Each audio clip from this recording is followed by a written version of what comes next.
Hello students, कैसे हैं आप लोग। उम्मीद करते हैं आपकी पढ़ाई बहुत अच्छी चल रही होगी।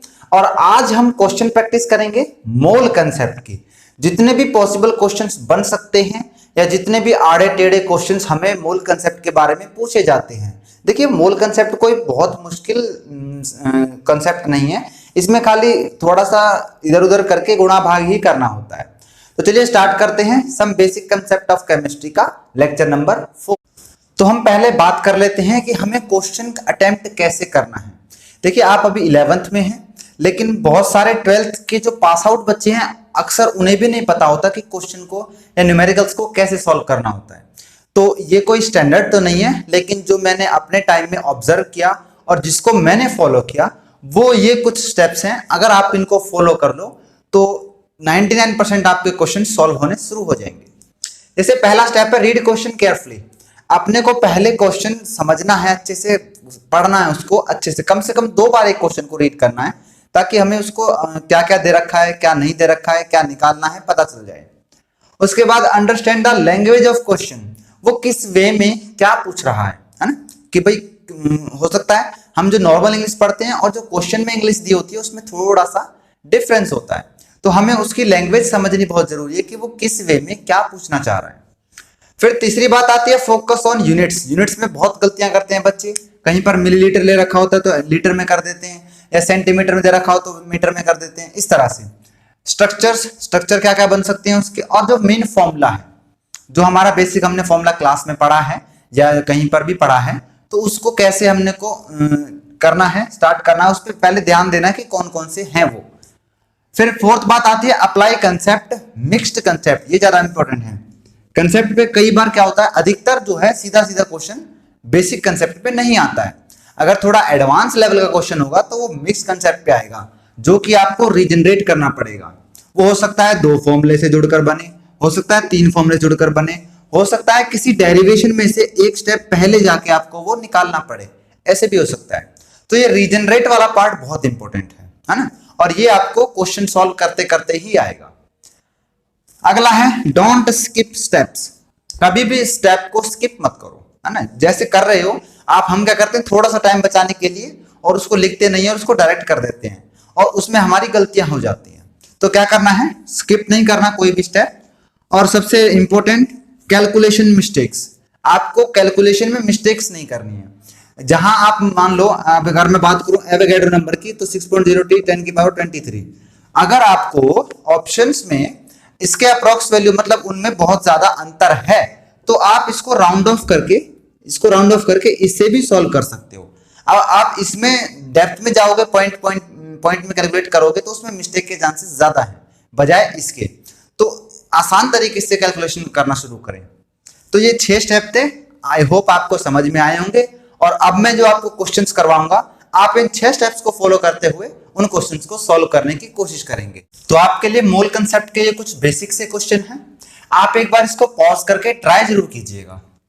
कर लिया? चलो मेरी बारी।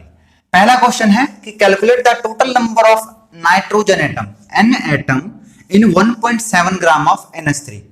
तो कैसे निकालेंगे? गिवन मास है 1.7 ग्राम और NH3 का मास कितना होगा? नाइट्रोजन होता है 14 ग्राम प्लस 3 ग्राम, कितना हो गया? 17 ग्राम। 17 ग्राम हुआ ना, ये हुआ। अब यहां पे सॉल्व करोगे तो आएगा 0.1, और अपने को क्या निकालना है? Total number of atom in 1.7 ग्राम। तो इसको हम क्या कर देंगे? Na से मल्टीप्लाई कर देंगे। तो इसका आंसर क्या आया? 0.1 इंटू Na क्या है यहां पर? Avogadro number. फिर दूसरा क्वेश्चन आता है कि 224 millilitre of methane gas at STP standard temperature pressure. अब इससे आपको समझ आना चाहिए वो क्या कहना चाह रहा है। फिर क्या बोलता है, उसमें कैलकुलेट करना है टोटल नंबर ऑफ मॉलिक्यूल्स। अब एक बात बताइए, STP पे हमें पता है कोई भी गैस हो कितना 22.4 लीटर कंसिस्ट करती है, लास्ट लेक्चर में हमने पढ़ा था। अब ये कितना है? 224 बटे में 22.4 लीटर, यानी कि 4 एक जीरो कट गई, और इतना ml। भाई यहां पर क्या करोगे, इसको 1000 से मल्टीप्लाई कर दोगे, एक जीरो पॉइंट खा गया, 2 जीरो पीछे लग गए। अब इसको काटोगे तो 1, 100 और इधर आएगा 0.01 मोल, ये आएगा, यानी कि 0.01 इंटू एवोगैड्रो नंबर, इतना आएगा। अब इसमें बात करें total number of molecule, molecule तो एक ही है, यानी कि इसके जितने मोल होंगे उतना ये होगा, यानी कि 0.1 इंटू Na, ये हो गया पहले वाले का आंसर। अब दूसरे की बात करें, अब तो हमारे हाथ में ये क्या आ गया 0.01, ये तो आ गया ना। अब इससे हम आगे सॉल्व कर सकते हैं कि पूछा जाए total number of atoms, atoms कितने देखना, 4 हाइड्रोजन के हैं, 1 कार्बन का है, तो यहां पर आ जाएगा 0.01, ये तो पहले से है उसमें, फिर 5 गुना में एवोगैड्रो नंबर, ये आएगा टोटल नंबर ऑफ एटम्स। फिर बात करें टोटल नंबर ऑफ इलेक्ट्रॉन्स की, तो टोटल नंबर ऑफ इलेक्ट्रॉन कितने हैं, 6 इनके पास हैं और 4 इनके पास हैं, 10 हो गए। तो यहां पर आ जाएगा 0.01 इंटू 10 इंटू एवोगैड्रो नंबर, ये आ जाएगा। फिर बात करें total number of valence electron की, ये ध्यान से देखना कि वैलेंस इलेक्ट्रॉन कार्बन के पास केवल 4 होते हैं, इसलिए वो केवल 4 बॉन्ड बना सकता है, और हाइड्रोजन के पास भी 4 होते हैं, तो इसका आंसर हो जाएगा 0.01 इंटू 8। यहां पर 10 था क्योंकि यहां पर 10 इलेक्ट्रॉन थे, यहां पर वैलेंस इलेक्ट्रॉन कितने हैं, 8 हैं, 4 और 4 8, तो into n, this is the answer. अगर इसकी बात करें टोटल नंबर ऑफ प्रोटॉन, ये तो बहुत ही इजी है, इसमें 4 प्रोटॉन होते हैं और इसमें 6 प्रोटॉन होते हैं। भाई जितने इलेक्ट्रॉन, नंबर ऑफ प्रोटॉन और नंबर ऑफ इलेक्ट्रॉन इक्वल होते हैं ना, तो 4 इसमें 6 इसमें, तो कितना आएगा 0.01 इंटू 10 इंटू एवोगैड्रो नंबर। तो मोल कंसेप्ट के कुछ और क्वेश्चंस आप एक बार इनको पढ़कर और निकालने की कोशिश कीजिए, पॉज करके एक बार ट्राई कीजिए। कर लिया, मेरी बारी।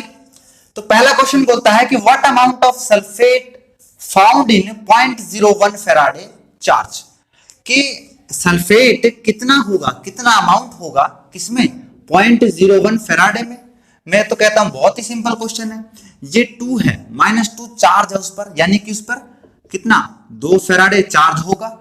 अब 2 फेराडे चार्ज कितने ग्राम में है या कितने अमाउंट में है, तो 16 दूनी 32, 32 और 16 चौके 64, ये कितना आ गया 96 ग्राम, यानी कि 96 ग्राम में 2 फेराडे चार्ज है, तो 1 फेराडे में कितना होगा, 1 फेराडे में होगा 48 ग्राम, यानी कि 1 फेराडे इज इक्वल टू 48 ग्राम। अब बात कितने की करनी है, 0.01 फेराडे, तो मल्टीप्लाई कर दो 0.01 फेराडे से, कितना आ जाएगा 0.48 ग्राम। सिंपल। अब सॉल्व होने के बाद सिंपल लग रहा है, पहले शायद थोड़ा मुश्किल लगा हो, मतलब ये सिंपल ही है, सिंपल सी कैलकुलेशंस हैं बस, लेकिन हम एग्जाम में थोड़ा सा घबरा जाते हैं इनको देखकर, वो नहीं करना है अपने को। फिर what mass of carbon monoxide contain same number of oxygen atom as present in 6.4 gram of sulphur dioxide. इस क्वेश्चन को पहले ठीक से समझेंगे अपन कि क्या बोल रहा है कि what mass of carbon monoxide, CO का कितना मास कंटेन होना चाहिए कि same number of oxygen atom are present in this, कि 6.4 ग्राम ऑफ सल्फर डाइऑक्साइड में जितने ऑक्सीजन के नंबर हैं, जितने नंबर ऑफ एटम है ऑक्सीजन के, वो दोनों में बराबर हों। मतलब कि मैं इसका कितना मास लूं कि दोनों के अंदर नंबर ऑफ ऑक्सीजन एटम बराबर हों।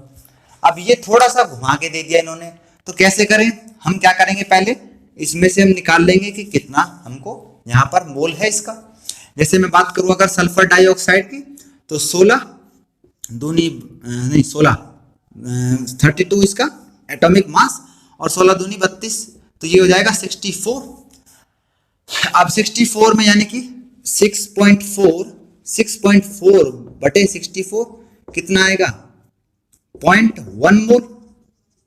अब 0.1 मोल, एक 0.1 मोल पूरा है, ऑक्सीजन के 2 एटम हैं, तो कितना होगा ऑक्सीजन का, इन केस ऑफ ऑक्सीजन यहाँ पे 0.1 और इसके एटम कितने हैं 2, तो कितना आया 0.2 मोल ऑक्सीजन का हो गया।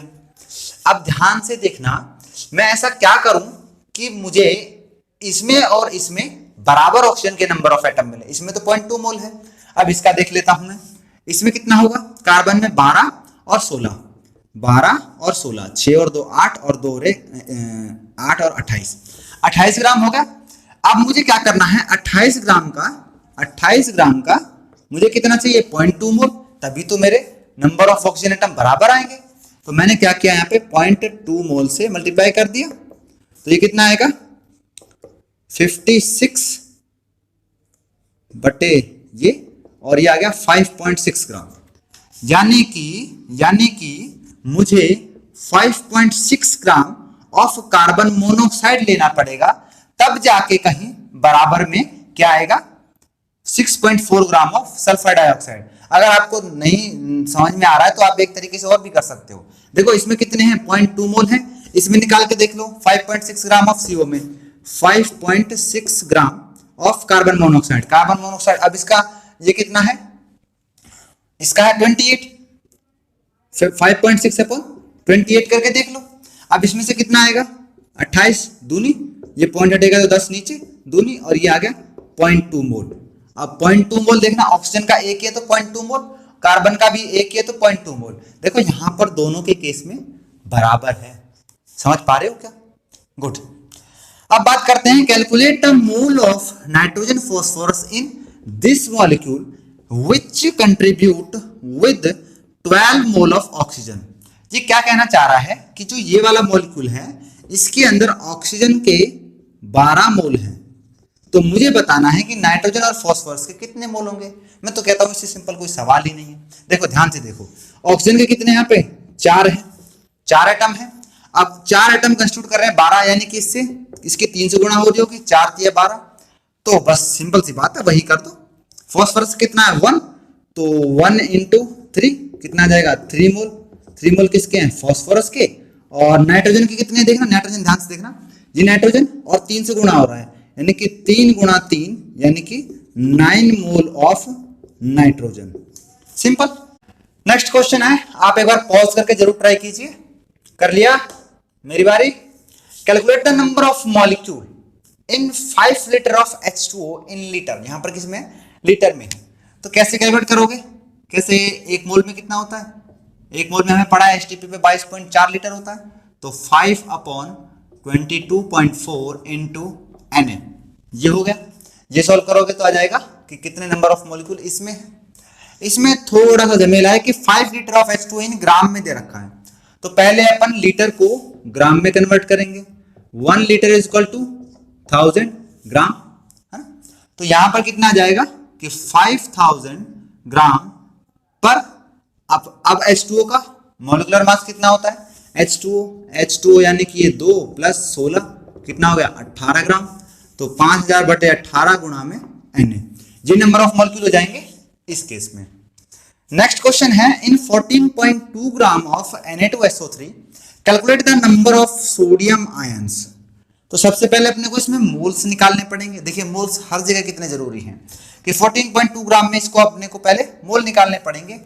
तो सोडियम 23 क्योंकि 2 हैं, फिर 32 क्योंकि यहां पर सल्फर है, और ऑक्सीजन 16 चौके 64, तो 4 और 2 6 और 3 9 और 3 12, और हासिल 1 6 और 3 9 और 2 12 और 2 14, यानी कि इसका कितना है 142 ग्राम।